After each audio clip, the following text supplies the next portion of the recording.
बामन चंदूजी मेश्राम एक ऐसा नाम जिन्होंने दलित मूल निवासी आंदोलन को दी एक नई दिशा। बावन मेश्राम जीवटता का दूसरा नाम आरएसएस को आरएसएस के घर में घुसकर ललकारा। यह नमस्कार साथियों, आज हम एक बार फिर आपके समक्ष एक ऐसे व्यक्ति के जीवन चरित्र के बारे में जानकारी साझा कर रहे हैं जिन्होंने दलित मूल निवासी आंदोलन को एक नई दिशा दी, और वह नाम है बामन मेश्राम का, जिनका जन्म महाराष्ट्र के यवतमाल जिले की दरबार तहसील में स्थित राम गांव में सन 1957 में हुआ।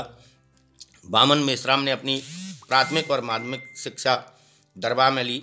इसके बाद आगे की शिक्षा के लिए औरंगाबाद चले गए। बामन मेश्राम ने सन 1970 के दशक की शुरुआत में औरंगाबाद बाबा साहब अम्बेडकर कॉलेज में रहते हुए ही सार्वजनिक जीवन में शामिल होने पर विचार शुरू कर दिया था। 1975 में मेश्राम बामसेप से जुड़े और वह बामसेप के अध्यक्ष बने। बामसेप की स्थापना साहब कांसीराम ने की थी। कांसीराम ने अगली जाति के खिलाफ नारे लगाकर अनुसूचित जाति, जनजाति और पिछड़ा वर्ग को संगठित किया, और यह संगठन दलित समुदायों जैसे अनुसूचित जाति, अनुसूचित जनजाति, अन्य पिछड़ा वर्ग और अल्पसंख्यक के लिए काम करता है। उनके अनुसार संगठन मूल निवासी के लिए और ब्राह्मणवाद के खिलाफ काम करता है। बामन मेश्राम ने अपने विभिन्न कार्यक्रमों में ब्राह्मणों को निशाना भी बनाया है। अपने विभिन्न भाषणों में उन्होंने हिंदू देवी देवताओं की भी आलोचना की है। यह तो था उनके संगठन के बारे में, लेकिन यहाँ बता दें कि बामन मेश्राम ही वह नाम है जिन्होंने ईवीएम के खिलाफ आंदोलन संपादित किया। बामन मेश्राम ने सन 2014 में ईवीएम के खिलाफ जन आंदोलन शुरू किया। उन्होंने उनके संगठन बहुजन मुक्ति मोर्चा ने भारत में चुनावी प्रक्रिया में इलेक्ट्रॉनिक वोटिंग मशीन ईवीएम को बंद करने की मांग को लेकर मार्च 2017 में देश भर में 5 चरणों में विरोध अभियान शुरू किया। मार्च 2017 में एक प्रेस कॉन्फ्रेंस को संबोधित करते हुए मेश्राम ने कहा, ईवीएम का उपयोग करना दुनिया में चुनावी प्रक्रिया में सबसे खराब है। हम ईवीएम के खिलाफ तब तक लड़ते रहेंगे जब तक उसका उपयोग बंद नहीं हो जाता। मेश्राम ने कहा कि उन्होंने भारत के चुनाव आयोग के खिलाफ एक याचिका दायर की है जिसमें ईवीएम में वीवीपैट लगाने के लिए कहा गया था। इस आंदोलन में वह सफल भी हुए और ईवीएम में वीवीपैट आंदोलन के बाद ही लगा। हालांकि उनका आंदोलन ईवीएम को पूर्णतः बैन करने का है।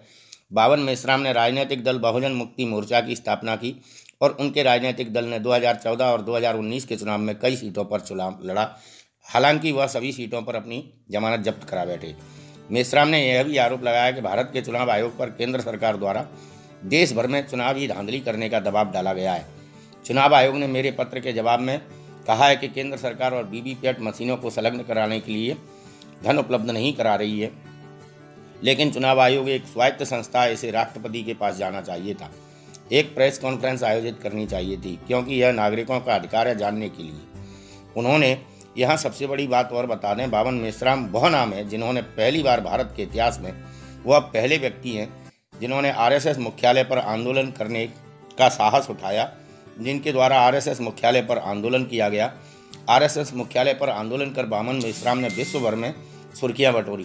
पहली बार अगर किसी ने संघ को उसके घर में घुसकर चुनौती दी थी तो वह है बामन मेश्राम और उनका संगठन बामसेप और बहुजन मुक्ति मोर्चा। आज बामन मेश्राम में लोग साहब कांसीराम की दूसरी छवि देखते हैं और उनकी तुलना साहब कांसीराम से करते हैं। यूँ तो महाराष्ट्र की धरती पर जन्म लेने वाले बामन मेश्राम ने साहब कांसीराम से जुड़कर दलित मूल निवासी आंदोलन को गति दी और बामसेप को एक पंजीकृत संगठन में बदला।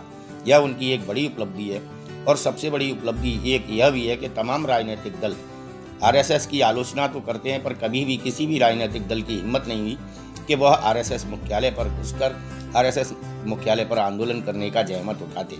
यह कार्य किया बामन मेश्राम ने। बामन मेश्राम ही वह व्यक्ति है जिन्होंने आरएसएस को उनके घर में घुसकर ललकारा। बामन मेश्राम का जीवन चरित्र आज हम आपके समक्ष साझा कर रहे हैं। आगे भी ऐसे ही अन्य व्यक्तियों के बारे में जानकारी एकत्रित करने के लिए बने रहिए हमारे साथ। हमारे चैनल को लाइक, सब्सक्राइब करें, बेल आइकन दबाएं। जय हिंद, जय भारत।